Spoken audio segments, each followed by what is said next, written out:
I broke up with Windows almost exactly a year ago, and if you had told me back then how that decision would turn out, I probably wouldn't have believed you. It wasn't a dramatic, door-slamming exit. It was more like the slow unraveling of a relationship that had been quietly annoying me for years until one update, one crash, one too many forced restarts pushed me over the edge.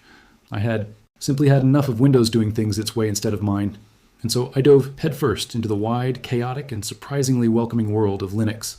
Over the past 12 months, I have installed and uninstalled almost a dozen different Linux distributions, wrestled with more command line confusion than I care to admit, broken things, fixed things, and learned an enormous amount along the way. So in celebration of that 1-year anniversary, I think now is the perfect time to sit down and talk honestly about everything I picked up during this journey. What I wish I had known before I started. Which distros are actually worth your time?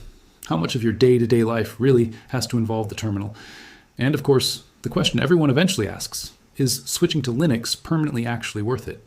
Let's start with the thing that scares almost everyone away before they even try. The command line, the terminal. That black box with the blinking cursor that, in the popular imagination, is reserved for movie hackers typing furiously and muttering, "I'm in," under their breath.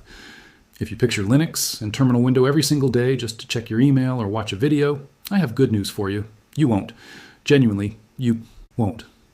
After a full year of using Linux as my daily driver, the amount of time I spend touching the terminal during normal, everyday use is close to zero. If you're an average user like me, someone who's mostly browsing the web, watching videos, and doing regular work tasks, that terminal window just sits there collecting digital dust most days. That doesn't mean you'll never see it. You'll almost certainly use the command line more on Linux than you ever did on Windows, where most people go their entire lives without opening command prompt even once. But here's the key detail. Nearly all of that terminal time is front-loaded into the beginning of your journey. Installing your initial batch of applications, troubleshooting compatibility quirks, getting your system set up exactly how you like it. That's where the terminal earns its keep. And yes, that early phase can be daunting. It can be frustrating. There were moments in my first few weeks where I genuinely considered giving up and reinstalling Windows out of pure irritation.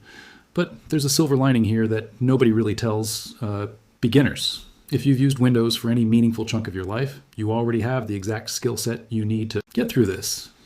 Can you copy a command from a forum post or a Google search result and paste it into command prompt when some Windows troubleshooting guide tells you to? Congratulations. You can do the exact same thing in a Linux terminal. The skill transfers almost perfectly. It's not some arcane art reserved for computer science graduates. It's copying and pasting, just with different commands. Of course, how much troubleshooting you'll actually need to do depends heavily on two things: your specific computer hardware and which distribution, or distro, you choose to install. And this brings us to what is probably the single most paralyzing decision in the entire process of switching to Linux: picking a distro. If you go searching online, you will quickly discover that there are literally hundreds of different Linux distributions out there, each with its own passionate community insisting that theirs is the one true correct choice. It's overwhelming. Worse, the internet is absolutely packed with people who will yell at you, sometimes quite aggressively, about why you should use this one instead of that one. How is anyone supposed to make sense of that noise? I went through my own lengthy distro hopping phase, trying to find the one that truly fit me, jumping from system to system, and I'm here to tell you that you do not need to put yourself through that same ordeal. You don't need to try a dozen different options like I did. Because despite the seemingly infinite number of choices on the surface, the reality is there are really only 3 major families that almost everything else descends from. There's the Debian, or Ubuntu, family, there's the Arch family, and there's the Fedora family. Nearly every other distro you'll encounter is some variation or derivative built on top of one of these 3 foundations. The core differences between these families really come down to 3 practical factors: how beginner-friendly they are, how frequently they push out software updates, and what comes pre-installed out of the box. Debian-based systems are the most stable and the most compatible with a huge range of existing software, and they're generally the easiest for complete newcomers to pick up. The trade-off is that they tend to be quite conservative and slow when it comes to rolling out the latest software updates, sometimes lagging months or even longer behind the newest versions. Arch, on the other hand, sits at the opposite extreme.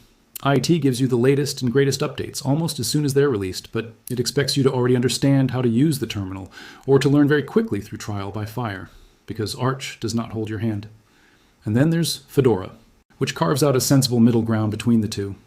It still updates more frequently than Debian-based systems, while remaining relatively approachable for beginners, though it doesn't ship with quite as much software available out of the box as the Debian family does. So which specific distros should you actually pick if you're going with one of these three families? Based on my own year of hopping between them, here are my personal recommendations. If you want to go the Debian route, I'd point you toward Zorin OS or Linux Mint, both of which are designed with newcomers in mind and feel familiar right out of the gate. If Arch appeals to you, CachyOS is a fantastic option that smooths over a lot of the rough edges Arch is known for. And if you land on Fedora, well, just go with Fedora itself, since the base distribution is already polished and beginner-friendly. Here's a fun fact while we're on the subject. Valve's SteamOS, the operating system that powers the Steam Deck, is actually built on Arch. So if you own a Steam Deck, you've already been using Linux this whole time without even realizing it. Once you've settled on a distro, there's a second decision waiting for you that most beginners don't even know exists, and that's choosing your desktop environment, commonly abbreviated as DE. When I first started this whole journey, I genuinely had no idea that the desktop environment, not the distro itself, was what actually determines how your desktop looks and feels. This is a fundamentally different concept than what Windows or Mac users are used to, where the visual appearance of the operating system is baked in and largely fixed. With Linux, think of the underlying OS as the engine of a car. It's what makes everything run under the hood. The desktop environment is the body of the car, the part you actually see and interact with, and you get to choose what that looks like independently of the engine powering it. There are nearly as many desktop environments out there as there are distros, which again can feel overwhelming if you let it. But if you just want a simple, reliable recommendation to start with, here it is. Go. With KDE Plasma, if you want something that feels familiar coming from Windows, or go with GNOME if you'd prefer something closer to the Mac experience. The great part is you can experiment with different desktop environments without having to wipe your system and install an entirely new distro from scratch. Once your distro and desktop environment are locked in, the next logical step is installing your favorite software. And here's where things get genuinely complicated, even a year into this journey. Before we get into the weeds of software installation, though, I want to take a quick detour to talk about something that affects literally everyone, regardless of which operating system you use. Passwords. They're everywhere. They're unavoidable, and managing them properly is a problem that doesn't go away just because you switched operating systems. Sure, you could use the same password for every site and app you own, but at that point, you're basically just asking to get hacked sooner rather than later. You could also try to memorize unique passwords for everything yourself, but that quickly turns into an exhausting, unsustainable amount of mental overhead. Instead of reinventing the wheel and trying to come up with and remember dozens of unique passwords on your own, a password manager handles all of that for you automatically, generating strong, unique credentials and storing them securely. These tools work across every platform you can think of, whether you're on a browser extension, a phone app, or a desktop application. And crucially, they have full support for Linux too, which isn't always a given with cross-platform software. If you're worried about handing your passwords over to a third party right after going through all this effort to reclaim control and freedom from Windows, that's a fair concern to have. And a good password manager should be transparent about how it protects your data, ideally being open source so the community can verify there's nothing shady happening. Under the hood, and using zero-knowledge encryption so that even the company storing your data technically cannot access it themselves, your information stays yours and yours alone. Solutions like this are typically free for personal use, with optional paid tiers if you want extras like a built-in authenticator, secure file sharing, or business-oriented features like centralized access control and passwordless single sign-on for teams managing dozens of shared accounts. Now, back to actually installing software, because this is genuinely one of the trickier parts of the whole Linux experience. It would be wonderful if Linux had one single universal installer format, the way Windows has its convenient little .exe files, or the way Mac has its DMGs. Unfortunately, after a full year of poking around, I've discovered that there are about as many different ways to install software on Linux as there are ways to order a steak. For people who genuinely don't want to touch a terminal under any circumstances, there is good news. There are formats out there designed specifically, so you just click on a file and it opens and installs itself, no command line required. These come in the form of Flatpaks or app images. Both of these formats are distro agnostic, meaning they genuinely do not care whether you're running Debian, Arch, or Fedora underneath. It just works, plain and simple.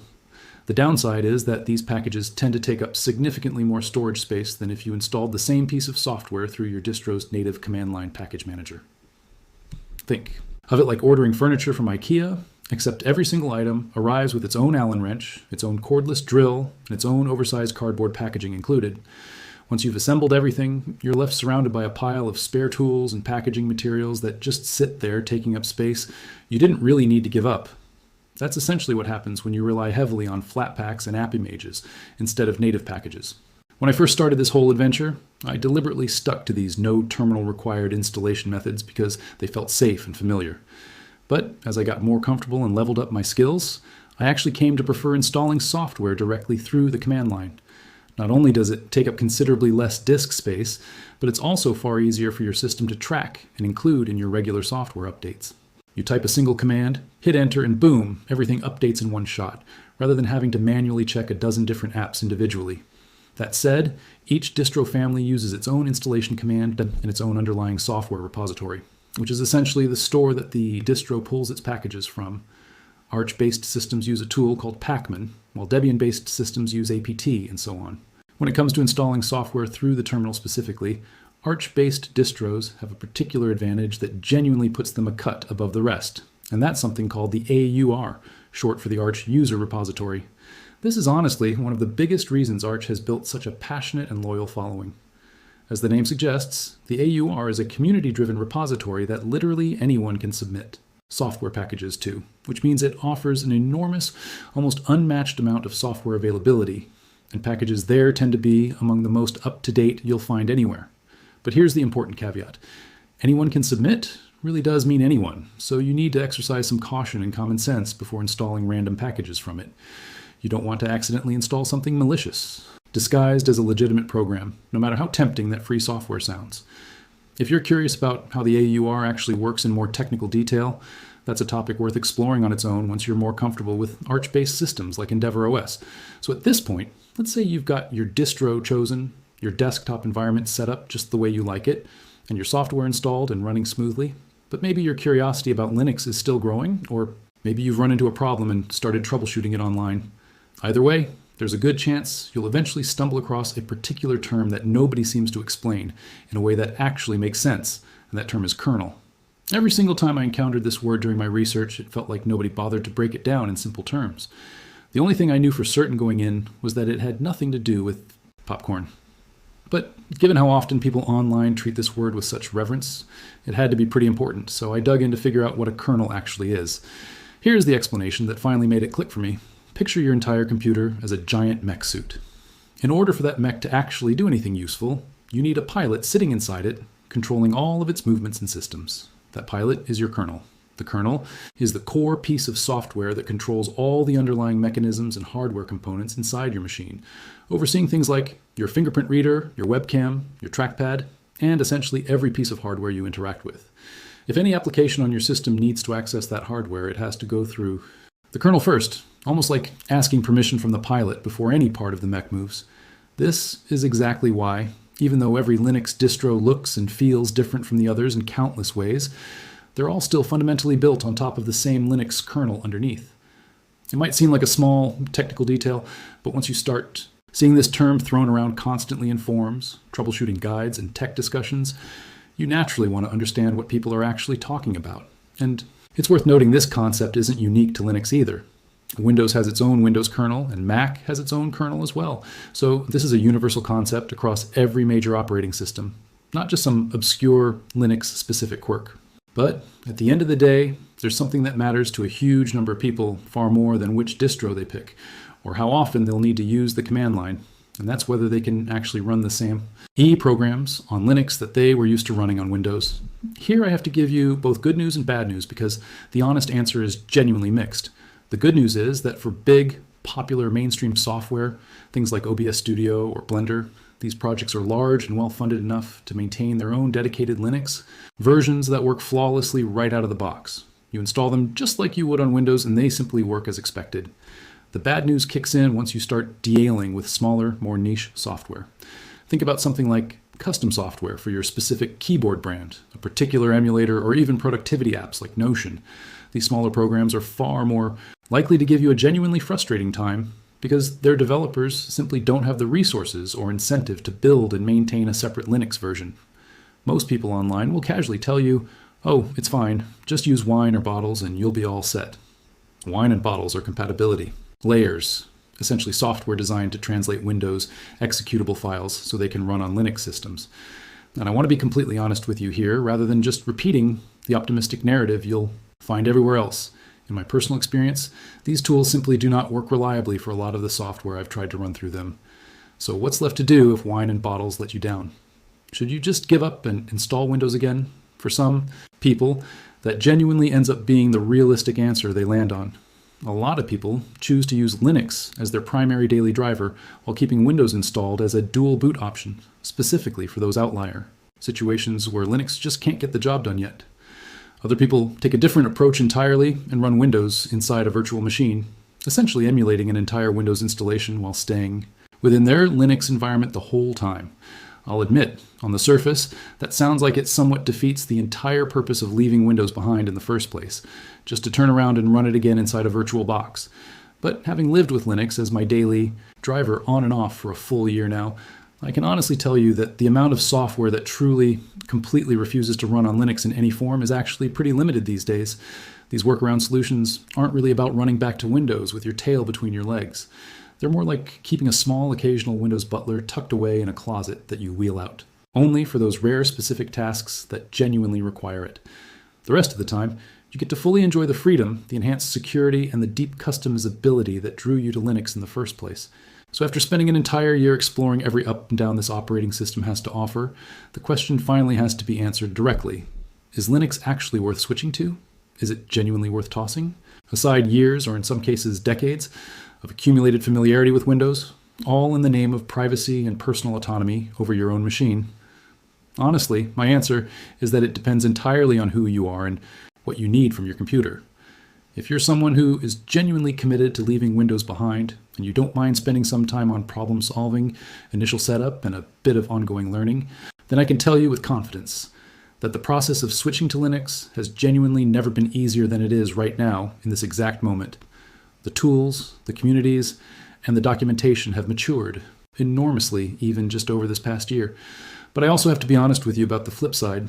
Even now, even with all of these improvements, Linux still has a real learning curve that you cannot completely avoid. So if you're someone who simply wants their operating system to work flawlessly out of the box without ever having to Google a single troubleshooting step, Linux might genuinely not be the right fit for you. And that's a perfectly valid thing to acknowledge about yourself. And finally, if you do fall into that first category of people who are willing to learn and problem solve, but your daily life or career depends heavily on a wide range of niche, specialized software. It pains me to say this, but completely avoiding Windows altogether might simply not be a realistic option for you right now. Either way, regardless of which category you fall into, I want to leave you with this thought. Actually, trying out Linux for yourself takes about 30 minutes of your time. And even better, there's essentially zero barrier to entry involved. It costs nothing. All you need to do is grab a spare USB thumb drive, put a Linux distro image on it, plug it into your computer, boot from it, and start playing around with the experience risk-free without touching your existing Windows installation at all. And who knows what might happen once you do? Maybe you'll fall in love with it the way I did. Maybe you'll decide it's not for you and go right back to what you know, and that's completely fine too. Either outcome is a perfectly valid result of giving it an honest try.